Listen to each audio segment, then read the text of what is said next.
নমস্কার, আমি শ্রীরূপা। প্রাইম জলপাইগুড়িতে আপনাদের স্বাগত। অস্ত্র উদ্ধারের ঘটনায় এবার সাফল্য পেল বাগডোগরা থানার পুলিশ।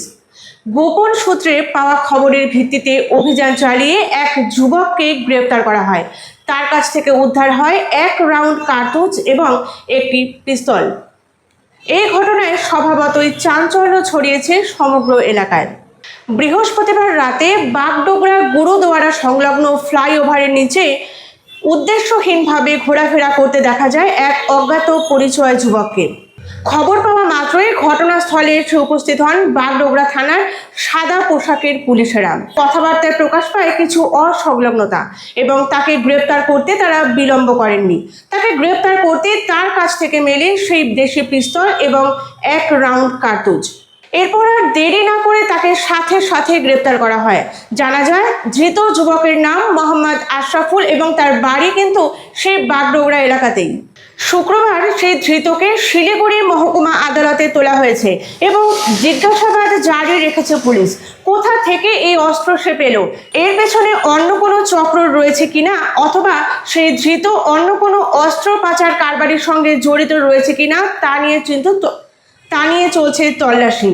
স্থানীয় বাসিন্দারা পুলিশের এই তৎপরতায় ভীষণই খুশি। সেই ধৃত ধরা পড়ায় তারা স্বস্তির নিঃশ্বাস ফেলেছেন।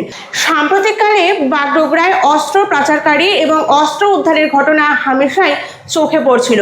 সেই যুবক ধরা পড়ায় আপাতত কিছুটা স্বস্তিতে বাগডোগরাবাসী।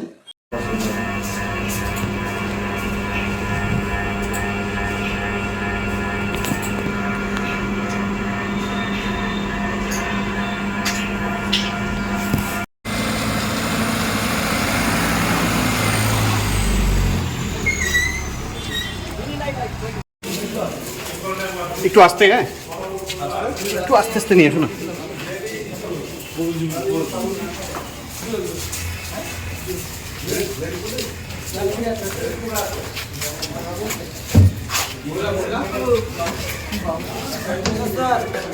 লকআপের নেট খুলে দিতে বাবু, লকআপের নেট খুলে দিতে খেলা করে না একটা বড় ঘটনা ঘটে।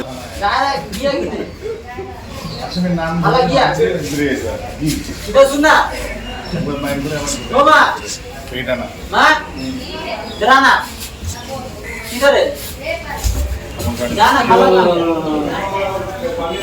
জানা তুই